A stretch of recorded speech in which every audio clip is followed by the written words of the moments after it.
देखिए, भगवान श्री राम जी का जन्मोत्सव है। रामनवमी के अवसर पर मेरी ओर से सभी देशवासियों को शुभकामनाएं, हार्दिक बधाई।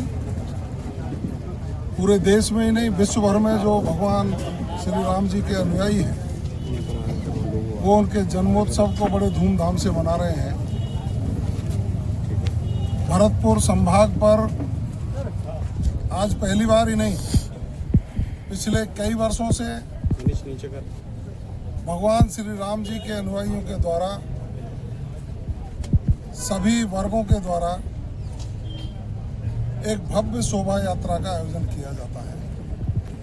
आज भी यातायात चौराहे से लेकर कुमेर गेट तक शहर में जब मैं निकल के आया तो देखा कि आमजन में जो उत्साह है वो देखने लायक है। भगवान श्री राम जी की शोभा यात्रा का जगह जगह लोग भव्य स्वागत करेंगे और इसके पीछे कारण भी है कि ऐसे अनुकूल समय में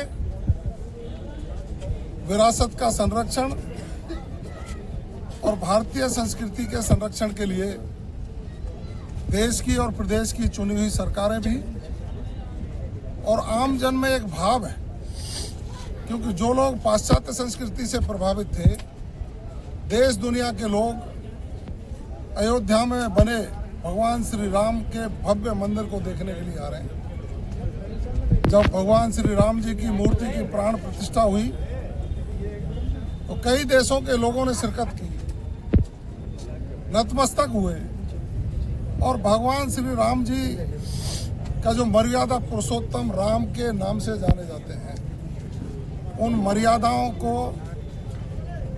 आने वाली पीढ़ी और युवा पीढ़ी में प्रचारित करके उनको संस्कारित करने का काम सनातन प्रेमी हमेशा करते रहे हैं। आज की ये शोभा यात्रा भी उसी श्रृंखला में भगवान श्री राम के द्वारा उनके समय पर बताए मार्ग और दिए गए उपदेशों को आम जन तक पहुंचाने के लिए निश्चित रूप से बहुत बड़ी सहयोगी साबित होगी। मेरी ओर से आयोजक बंधुओं को बहुत बहुत बधाई, शुभकामनाएं। वो इस पुनीत कार्य को प्रतिवर्ष व्यवस्थित और अनुशासित तरीके से पूरे शहर भर में करने का काम करते हैं। बधाई और शुभकामनाओं के साथ जय श्री राम। श्री राम शोभा यात्रा का आयोजन हो रहा है। ये सनातन संस्कृति को बढ़ावा देने के लिए बहुत ही आवश्यक है। जिस तरह से हमारे प्रधानमंत्री नरेंद्र मोदी और हमारे माननीय मुख्यमंत्री भजनलाल शर्मा जी देश का, राजस्थान का विकास कर रहे हैं और भारत को विश्व गुरु बनाने की ओर लगातार उनके प्रयास हो रहे हैं, उसी कड़ी में ये भी एक बहुत ही महत्वपूर्ण सांस्कृतिक विकास करने का एक तरीका है। माननीय प्रधानमंत्री नरेंद्र मोदी जी का, माननीय भजनलाल शर्मा जी का संस्कृति को भी साथ साथ विकसित कर रहे हैं। सनातन संस्कृति को लोगों को जोड़ने का काम लगातार उनके नेतृत्व में हो रहा है। उसी कड़ी में ये भी एक बहुत महत्वपूर्ण कदम है। जिस तरह से भारत में हमारी सनातन संस्कृति को संजोए रखने के लिए हम सब लगातार प्रयास कर रहे हैं, उसी में आज हम पूरे भरतपुर में एक शानदार श्री राम शोभा यात्रा का आयोजन हो रहा है। उसमें हमारे बीच में हमारे राजस्थान के गृह राज्य मंत्री जवाहर सिंह जी बेड़म साहब, पूर्व जिलाध्यक्ष गिरधारी तिवारी जी हमारे साथ में उपस्थित रहेंगे और मैं समझता हूँ कि बहुत ही अच्छा आयोजन आज भरतपुर में होने जा रहा है। श्री राम जन्मोत्सव शोभा यात्रा में सभी का हार्दिक स्वागत। जो मेरी आवाज़ सुन रहे हैं वो पधारें जल्दी जल्दी। आज इस शोभा यात्रा में राजस्थान सरकार के गृह राज्य मंत्री और भरतपुर के निवासी हम सबके लाडले श्री जवाहर सिंह जी बेड़म मंत्री महोदय पधारे हैं और हमारे प्रांत के संघ चालक आदरणीय महेंद्र सिंह जी मग्गू इस कार्यक्रम में उपस्थित हैं। विभाग के प्रचारक जो हमारे संघ चालक हैं, उत्कर्ष जी भाई साहब, भागीरथ जी और विभाग के लोग भी यहाँ पधारेंगे।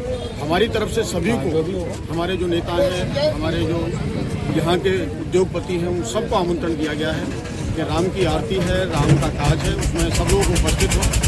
और पहली बार आप देखेंगे कि भरतपुर में 71 झांकियाँ जो हमारे पास लिस्टेड हैं वो निकल रही हैं और राम के चरित्र को लेकर, और जो सभी समाज हैं, हमारे संगठन हैं, स्कूल से हैं, उन सब की झांकियाँ इसमें शामिल हैं। और ये यात्रा ट्रैफिक चौराहे से प्रारंभ होकर मथुरा गेट, चौबुर्जा, कोतवाली, मुख्य बाजार जो हमारे हैं जिसमें गंगा मंदिर है, लक्ष्मण मंदिर है, यहाँ से होते हुए कुम्हेर गेट पे समापन होगा। और कुम्हेर गेट पे रात्रिकालीन जो हमारी आरती होती है, संध्याकालीन जिसको हम कह सकते हैं, वो आरती होगी और उसके साथ समापन होगा।